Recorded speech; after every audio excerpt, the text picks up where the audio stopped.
여러분 안녕하세요. 2022 인천 세계도시 브랜드 포럼에 함께해 주신 여러분 진심으로 환영합니다. 진행을 맡은 김경미 아나운서입니다. 네, 인천광역시가 주최하는 본 포럼은 도시 브랜드의 가치가 도시의 경쟁력으로 이어지는 시대에 발맞추어 인천 도시 브랜드에 대한 시민 공감대 형성과 지향점 발굴을 위해서 기획이 되었습니다.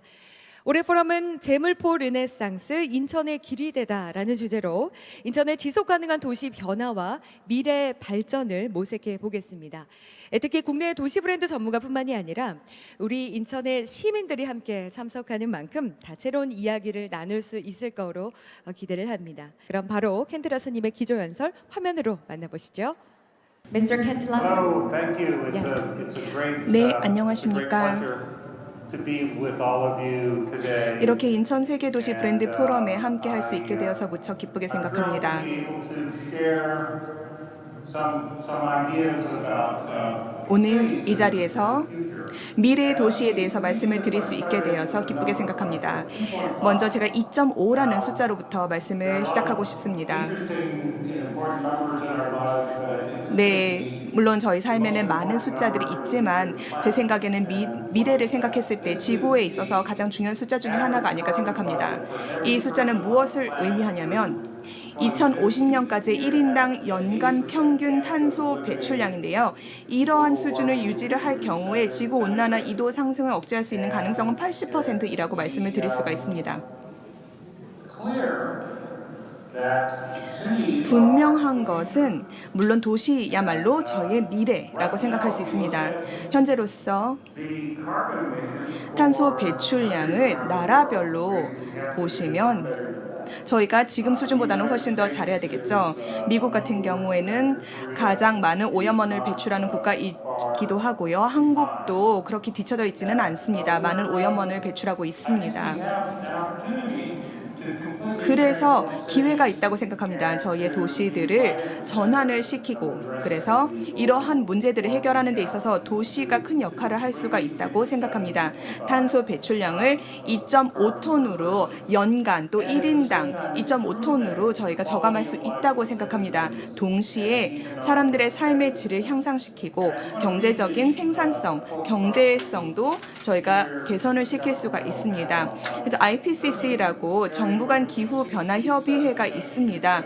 이제 보시다시피 도시는 전 세계 배출의 67에서 72%를 차지하고 있습니다. 그래서 저희가 어떻게 도시를 구상하고 설계를 하느냐에 따라서 미래의 온실가스 배출량 그리고 사람들의 삶의 태도, 라이프 스타일 등을 바꿀 수가 있다고 생각합니다. 그래서 어떤 것이 필요할까요? 탑다운 정부의 조치들이 필요하겠습니다. 당연히 탄소세가 있어야 되겠고 전력망에 탈탄소화가 있고 또 전기화가 있습니다. 하지만 더 중요한 것은 단기적으로는 이런 바텀업 개입이 필요하다고 생각합니다. 지역사회와 도시에서 이러한 조치들이 필요한데요. 인구 성장의 90%는 사실 도시에서 이루어지게 될 것이고 전체 글로벌 배출량의 70%도 도시에서 이루어지게 될 것입니다. 또 부의 창조도 90%는 도심에서 이루어지게 될 것입니다. 그래서 저희 MIT 연구소에서는 저희 MIT 켄달 스퀘어에서 연구를 진행을 했습니다. lessons we learned for MIT MIT에서 저희가 이제 배웠던 어쩌면 경험했던 가장 큰 교훈 중에 하나는 인천에서도 도입이 또는 적용이 될 수 있다고 생각합니다. literally hundreds of startups 보시다시피 이렇게 수백 개의 스타트업들이 이 켄달 지역에 있어요. MIT 주변에 있는데요. 어쩌면 가장 창의적이고 창조적인 지구상에서 가장 창조적인 지역 중에 하나라고 생각을 합니다. 하지만 기능적으로는 저희가 많은 것들을 잘하지 못하는 부분들이 있습니다. 이렇게 저희의 도시 플랫폼이 있고 이 플랫폼을 어떻게 바꿔야 되냐면 혁신이 있고 이런 사회 경제적인 또 환경적인 성능을 개선할 수 있어야 될 것입니다. 그리고 인터액티브하게 해야 되겠고요. 그리고 그 뒤에서는 사실은 굉장히 복잡한 모델이라는 것이 존재하기 때문에 구체적으로 말씀을 드리지는 않겠습니다. 하지만 여기 보이시는 이 작은 박스를 보시면 경제적인 환경적인, 사회적인 개입을 통해서 어떠한 영향을 미칠 수 있는지를 보실 수가 있습니다. 그러면 이러한 개입을 한번 보도록 하겠습니다. 먼저 저희가 신재생 에너지를 전력망에 연결을 하는 것이 중요합니다. 네, 기존의 접근 방법에 저희가 이런 신재생 에너지를 도입을 하는 것인데요. 사실은 MIT 쪽에서도 아니면 인천에서도 그럴 것 같은데요. 사실은 충분한 부지를 확보를 해서 이렇게 솔라 패널이나 아니면 풍력 발전을 하는 것이 사실 어렵습니다. 그래서 저희는 탈탄소화 로드맵이라는 것을 채택을 했습니다. 그래서 2030년까지 탈탄소화 로드맵이라는 것을 도입을 했는데 캔들스코어에서 저희가 2.5를 시작한 것이 아니라 사실은 17톤, 1인당 17톤의 탄소 배출량으로 시작을 했는데요. 이것을 15.81로 줄이는 것을 이제 해봤고, 그 다음에 두 번째는 전기 자동차도 저희가 시도를 해봤습니다. 먼저 교통 수단에 대한 서베이를 진행을 했습니다. 사람들이 어디서 일하고 있는지 어떻게 통근을 하는지에 대해서 알고 있기 때문에 사실 사람들이 전부 다 내연기관차가 아니라 전기차를 사용해서 통근을 하게 된다면 어떻게 될까요? 네, 이 데이터를 이제 보시면 흥미로운 것은 사실 이제 왔다 갔다 하면서 또는 이 오퍼레이셔널 CO2 탄소 배출량은 줄어듭니다. 왜냐하면 사람들이 통근을 할 때 있어서는 이제 전기차를 사용하기 때문에 줄어들지만 그 안에서 사람들이 굉장히 많이 있기 때문에 내재 탄소 자체는 올라간다는 사실을 보실 수가 있습니다. 그러면 저희가 생각을 해봤습니다. 여기에 저희가 레이더 플래시라는 것을 볼 수가 있는데요. 환경적 그리고 사회적, 경제적인 이런 효과가 다 비슷했다는 것을 볼 수가 있었습니다. 그러면 이게 탄소에는 어떤 영향을 줬을까요?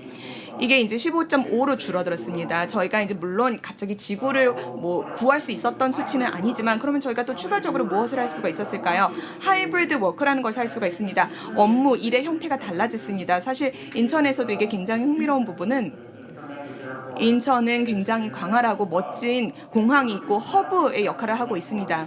그리고 오늘날에 사실 사람들이 업무를 하는 방법은 더 이상 이제 사무실에서 하는 것이 아니라 여러 곳에서 위성 사무실에서 카페에서 또는 뭐 공유 오피스에서 하고 있습니다. 그래서 저희가 생각을 해봤죠. 일주일에 3일 동안 사람들이 원격으로 근무를 한다면 어떻게 될까라고 저희가 봤는데 굉장히 놀랐던 것은 사실은 이 세 가지 분야에 큰 영향이 별로 없었다는 겁니다. 그래서 보시다시피 이 수치 자체는 많이 달라지지가 않았습니다. 네, 그래서 이렇게 레트로핏 빌딩이라는 것이 있는데 이것도 좀 흥미로운 부분입니다. 저희가 고성능 에어컨을 넣을 수도 있고 또는 뭐 저에너지, 조명, 가전 이런 것들을 다 설치할 수가 있는데 물론 오퍼레이셔널한 탄소는 줄어들겠지만 내재화 탄소는 올라갑니다. 그래서 여기에도 이제 사회적으로 또 환경적으로 경제적으로 어떤 영향을 미쳤는지를 이 레이더에서 확인을 하실 수가 있습니다. 아니면 어떤 경우는 저희가 환기를 뭐 더 잘할 수도 있겠고 보시다시피 여기서는 사회적인 이점은 별로 없었습니다. 그래서 저희가 생각을 해봤습니다. 그러면 좀 다르게 해보자. 여기 이제 한 14.3 정도로 내려갔는데 저희가 전혀 2.5 저희 목표치를 절대 달성하지 못한다는 것을 확인할 수가 있었습니다. 그러면 이 리브 워크 시메트리는 뭘까요? 다시 말해서 사람들의 직장 근처에 주거지를 마련을 하는 것입니다. 그래서 통근의 시간을 줄이는 거죠. 이 경우에는 저희가 이거를 넷 제로 커뮤팅, 넷 제로 통근이라고 합니다. 그래서 사람들이 더 이상은 뭐 외곽으로 나갔다가 다시 출근을 하는 것이 아니라 캔들 스퀘어 같은 경우에는 저희가 한 42만 명을 위해서 주거를 새로 이제 조성을 하고 있습니다. 그래서 이것을 통해서 저희는 여러 종류의 어떤 개입을 할 수 있는지를 볼 수 있겠고 여기 이제 코드들이 나와 있습니다. 알파벳들이 이렇게 적혀 있는데요. 이걸 통해서 어떤 부분에서는 저희가 밀도를 높인다든지 어떤 곳에서는 저희가 모빌리티 시스템을 개선을 한다든지 여러 저희 팀에서 인터액티브하게 이 레이더를 보면서 어떻게 이 지역에 대한 이런 여러 가지 요소들을 개선할 수 있는지를 진행을 해봤습니다. 그래서 흥미로운 결과를 보실 수가 있는데 이렇게 했더니 사회적인 이점, 사회적인 영향이 굉장히 컸습니다. 경제적인 영향도 컸고요. 사람들이 이런 좀 좁은 어떤 특정 지역에서 일도 하면서 살고 있기 때문에 사람들이 더 많이 산책을 하고 걷고 그렇기 때문에 환경에 남기는 탄소 발자국이 훨씬 월등하게 줄어들었습니다.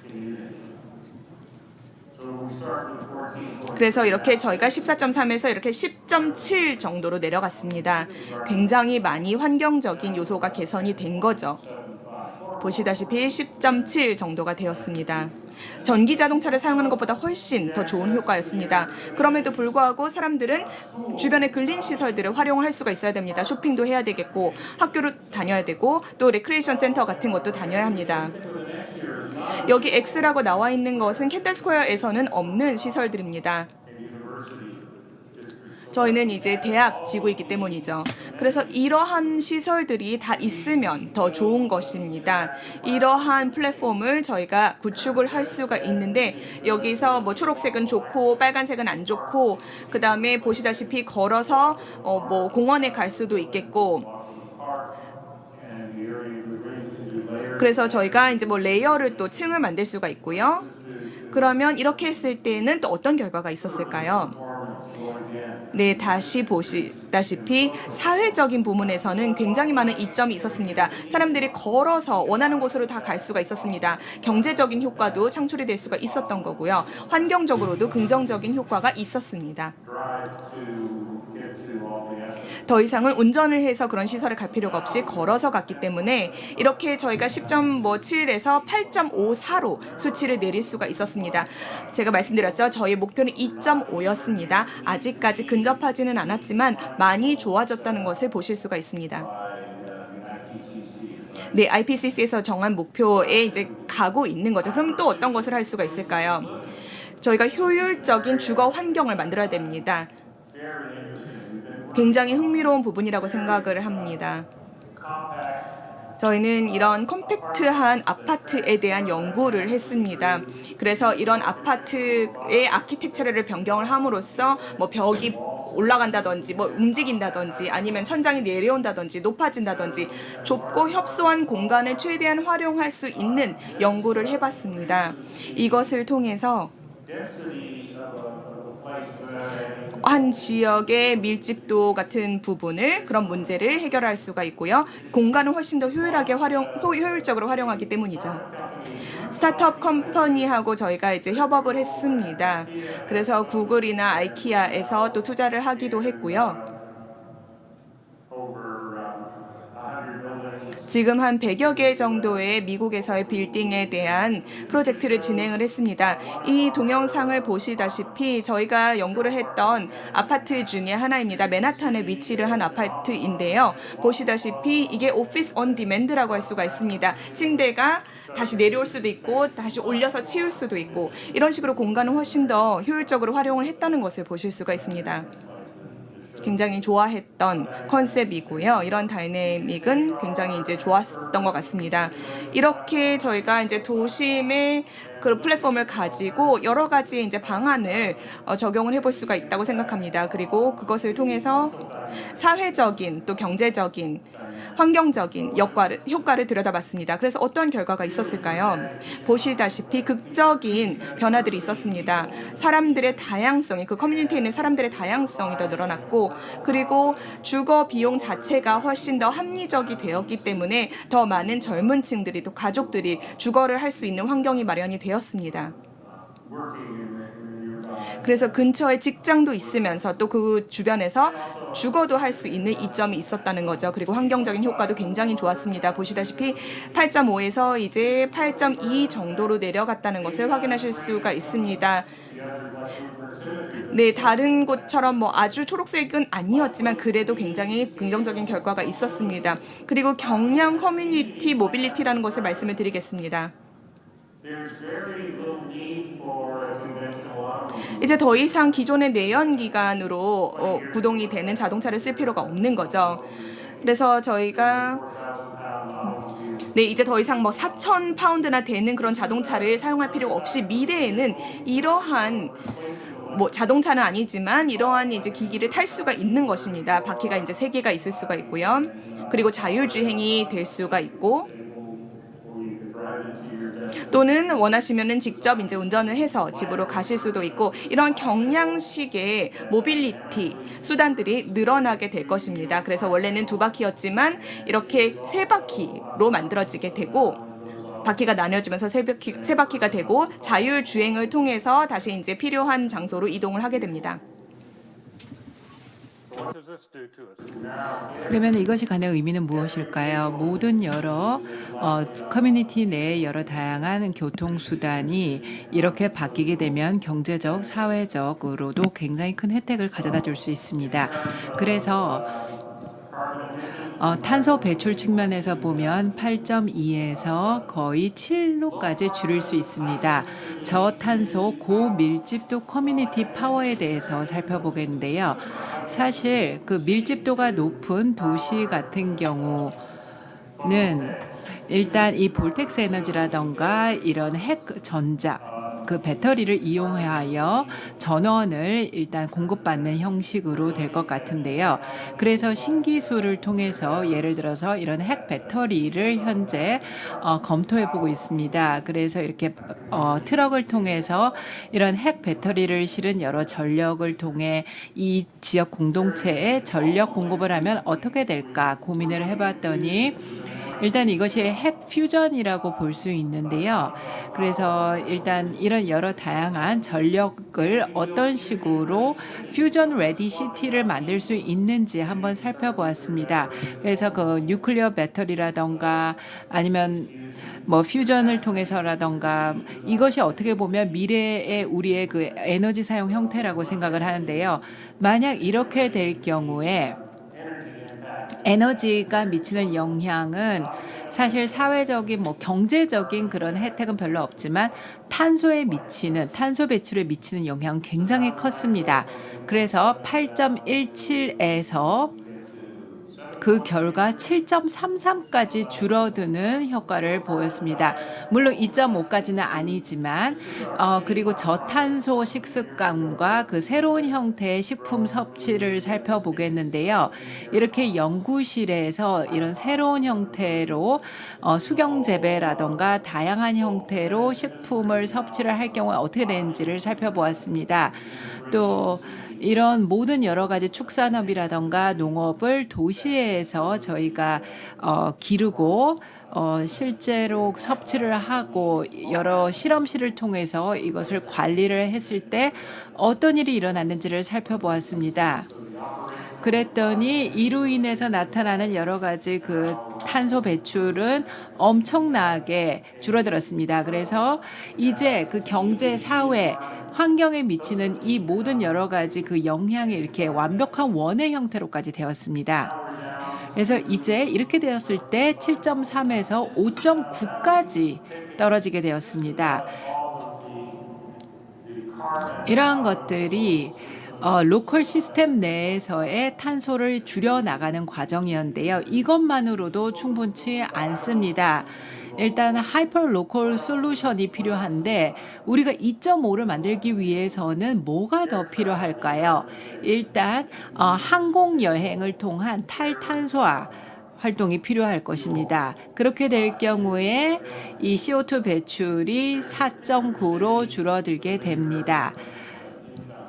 인천처럼 이렇게 대규모 국제공항에 있는 경우에 이 부분이 차지하는 비중이 큰 것 같습니다. 또 넷제로 서비스도 굉장히 중요한데요. 이를 통해 4.13으로 줄어들 수 있고 또 로컬 내의 제조업 활동을 줄이게 되면 2.5로 결국 만들 수 있습니다.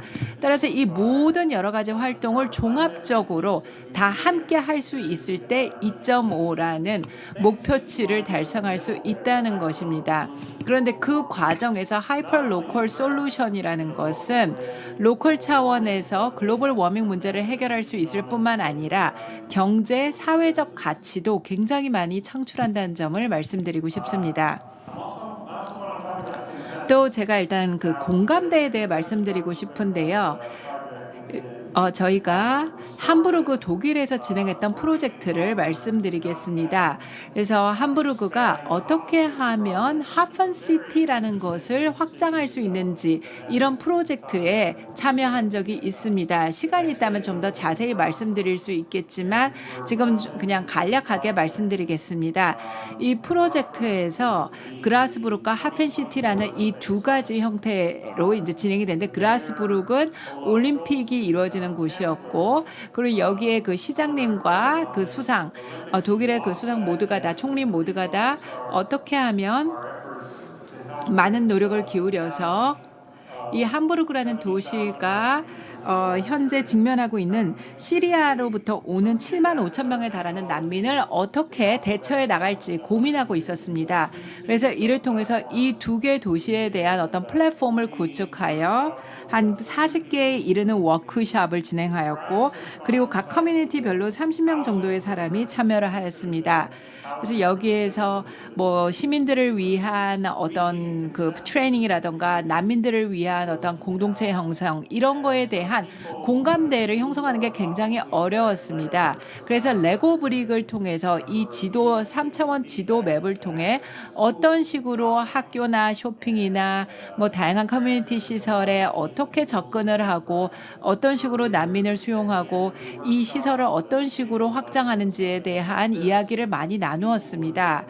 그리고 나서 사람들은 이렇게 한자리에 모여서 문제가 무엇인지, 도전 과제가 무엇인지에 대한 논의를 하였습니다. 그리고 도시 내에 각 구역별로 서로 어떻게 보면 난민을 좀 더 수용하려는 그러한 경쟁 같은 것이 생기기도 하였습니다. 그리고 이런 식으로 바텀업 커뮤니티로 결정이 이루어져서 굉장히 풀뿌리 형식으로 시민들이 주체가 되어 많은 활동을 하였습니다. 그래서 아틀란틱이라는 잡지에서는 독일이 오히려 극단적으로 친난민 도시 계획을 세우는 게 아니냐라는 기사까지 나왔습니다. 그래서 이게 어떻게 보면 어떤 도시 계획이라기보다는 일단 커뮤니티가 위주가 된 그런 도시 활성화 계획이었다고 생각할 수 있습니다. 그리고 저희 같은 경우는 도시화라던가 도시 사이언스 랩과 함께 다양한 프로젝트를 전 세계 많은 도시와 함께 저희 MIT 미디어 랩에서 진행을 하고 있습니다. 대만이라던가 상하이라던가 호치민시라던가 많은 아시아 도시와도 함께 진행을 하고 있습니다. 그리고 셴젠에서 몇 주 후면 이런 또 프로젝트가 진행이 될 예정이고요. 그리고 저희는 인터랙티브 테이블도 있고 레이더라던가 모든 여러 데이터를 통해서 증거 기반으로 다양한 결정을 하고 있고, 렌더링이라던가 데이터 업데이트라던가 이런 모든 여러 가지 작업을 제대로 된 최첨단 플랫폼을 통해서 진행을 하고 있습니다. 이것이 지금 저희가 현재 진행하는 새로운 프로세스입니다. 이거는 아키텍처, 즉 건축이라기보다는 미래지향적인 사회 경제학적 측면에, 그리고 환경적인 측면의 얼번 플래닝, 즉 도시 계획이라고 보시면 될 것 같습니다.